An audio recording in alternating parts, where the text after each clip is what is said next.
capitalismo industrial vai se basear nas ideias liberais do Adam Smith. E como se sabe, o liberalismo defendia o livre mercado, ou seja, sem a interferência do Estado, porque para ele já existiam reguladores naturais da economia, que eram a concorrência e a lei da oferta e procura. Com isso, os patrões exploravam muito os trabalhadores em longas jornadas de trabalho e em péssimas condições desse trabalho, também pagando salários igualmente ruins. E aí a rapidez com que a industrialização se estabeleceu, a gradativa concentração de capital e a formação de grandes monopólios no século XIX fez com que diversos países europeus se destacassem em suas economias. Mas junto com a industrialização veio também uma apressada e muito bagunçada urbanização. Tudo isso, unido a uma ascensão capitalista, fez com que surgissem então duas classes sociais muito distintas: a burguesia e o proletariado. Proletariado esse que era formado por pessoas que tiveram que sair do campo e ir para a cidade para vender sua mão de obra e formar então a classe trabalhadora. Com o nascimento dessas duas classes sociais, nasce também a relação entre o empregado e o burguês industrial. E a partir disso, os conflitos eles se tornam inevitáveis quando os operários começam a entender que eles precisam melhorar sua qualidade de vida e suas condições de trabalho. Mas junto com o surgimento dessa percepção, surgem também as tentativas da burguesia de controlar a união dessa classe trabalhadora. E ela fazia isso a partir das leis criadas pelo Estado. Então, na França existia a Lei de Le Chapelier, que proibia qualquer tipo de greve, e na Inglaterra a Combination Law, que proibia qualquer tipo de organização operária. O ludismo, criado por Ned Ludd, foi um dos primeiros movimentos operários na Inglaterra. Os seus participantes eles agiam secretamente, enviando cartas aos seus patrões e exigindo o fim do uso das máquinas, e tinham como objetivo quebrá-las e destruir qualquer tipo de instalação industrial, porque eles acreditavam que as máquinas eram culpadas pela má qualidade de vida e de trabalho que eles tinham, assim como de deixar tantas pessoas desempregadas. O movimento durou pouco tempo, porque foi muito marcado pelos vários conflitos entre os policiais e os trabalhadores. E em 1812, o parlamento britânico aprovou a lei do Frame Breaking Act, que punia com pena de morte a quebra de máquinas. Mas ainda assim, o ludismo teve o seu impacto social, porque foi a primeira vez que a classe trabalhadora chamou a atenção do Estado e da burguesia industrial para sua situação de vida e de trabalho. O cartismo foi um movimento posterior ao ludismo, liderado por Fergus O'Connor e William Lovett, e acreditava que tudo deveria ser feito através das leis e da política. Então, os membros enviam a que ficou conhecida como a Carta do Povo ao parlamento inglês, exigindo mudanças para a classe operária, como voto secreto, eleição anual, igualdade entre os distritos eleitorais, diminuição da jornada de trabalho e melhores condições desse trabalho, e uma participação dos proletários na política.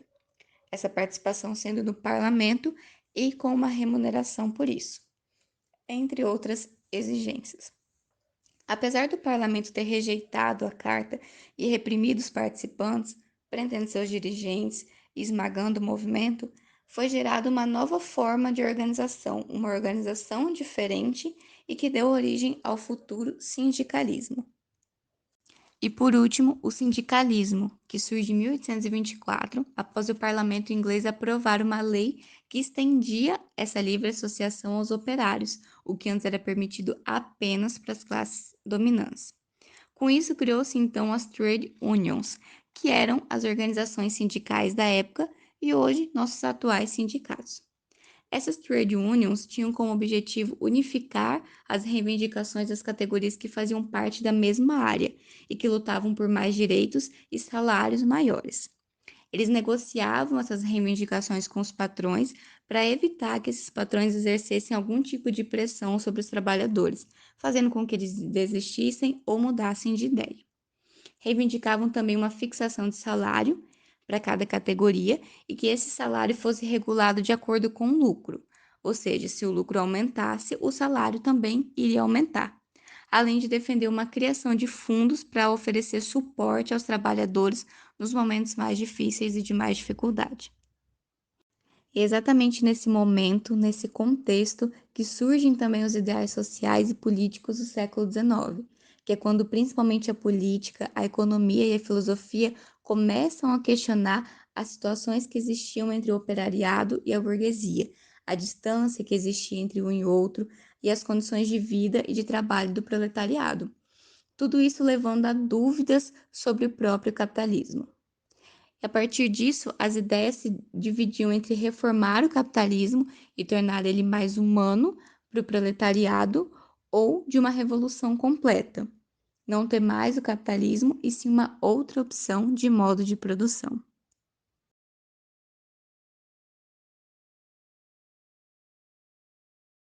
No geral, o socialismo é definido como um sistema político da classe trabalhadora.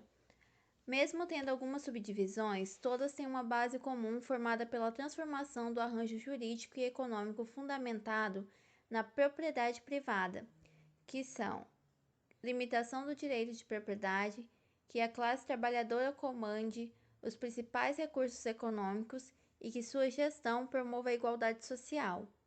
O socialismo também tinha uma concepção da existência de uma alienação do trabalhador, pois antes da Revolução Industrial, as pessoas trabalhavam de modo independente e participavam de várias ou todas as faces da produção de um bem, tendo conhecimento do valor que tudo aquilo custava. Com a industrialização, o operário era responsável por uma única etapa de produção, logo não tinha noção alguma de qual seria o lucro final. Isso, unido ao fato de que o número de desemprego era grande, fazia com que o trabalhador aceitasse o baixo salário.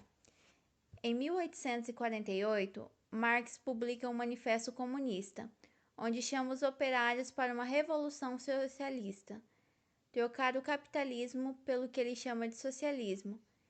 Em 1860, ele publica O Capital, onde ele estuda o capitalismo para dar críticas e alternativas para o mesmo. A proposta do socialismo era revolucionária e Marx teve 4 ideias para alcançar essas mudanças: a luta de classes, o materialismo histórico, o materialismo dialético e a mais-valia. No socialismo, o Estado comanda os meios de produção e não o burguês industrial, sendo assim, todos os meios de produção seriam públicos. Com isso, as riquezas seriam distribuídas de forma igualitária para a população, não existindo mais o conceito de propriedade privada, que para Marx também era o que gerava desigualdade. Porém, essa era apenas uma fase transitória para a fase final que seria o comunismo, uma sociedade totalmente igualitária. A ideia de comunismo é muito antiga. Os primórdios dela surgiram no texto A República, de Platão, por volta de 380 a.C. É na civilização cristã que nascem os primeiros ideais comunistas. Os evangelhos ostentam passagens que citam a riqueza considerada como má e que os pobres herdarão o reino de Deus. Os ideais de vida vivida na pobreza e caridade e o desprezo de bens terrenos vai encabeçar o cristianismo dos primeiros séculos. As primeiras grandes utopias comunistas apareceram no século XVI e XVII, durante a gradativa decadência dos modos de produção e vida pré-burgueses, sendo o inglês Thomas More o autor da primeira grande obra. Para Marx e Engels, o comunismo seria o momento histórico da sociedade onde não existiria mais o Estado controlando-a. Dessa forma, a mesma iria superar completamente o capitalismo e o socialismo, e haveria uma regulação da coletividade, trazendo consigo um internacionalismo que seria provocado pela inutilidade das fronteiras como supressão do Estado. Outra via revolucionária que propõe uma alternativa ao capitalismo, para ele todo o Estado e suas instituições são opressores, sendo a anarquia. Então, uma ausência de governo aliada a uma ausência total do Estado. O anarquismo defendia uma autogestão democrática da política e uma valorização da liberdade individual e coletiva. sem nenhuma limitação de normas de espaço e de tempo.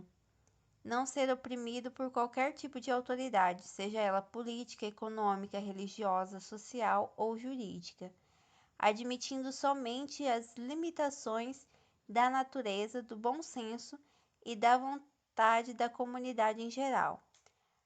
A população se reuniria em assembleias e aprovaria decretos para sustentar uma democracia muito mais direta e participativa. Além disso, os ideais eram também de uma sociedade cooperativa e uma produção coletiva, ou seja, o que fosse produzido não era para gerar lucro, e sim para distribuição igualitária para a população, além de não haver classes sociais e propriedades privadas. O francês Pierre-Joseph Proudhon foi o primeiro teórico do anarquismo. Ele criticava a propriedade privada porque, para ele, dela provinha a desigualdade social, além de defender o cancelamento do Estado, que, ao seu ponto de vista, ocorreria de modo político, pois este era usado pela burguesia para perpetuar o domínio sobre a classe trabalhadora, sendo que não deveria existir nada que fosse superior ao homem no comando de sua liberdade.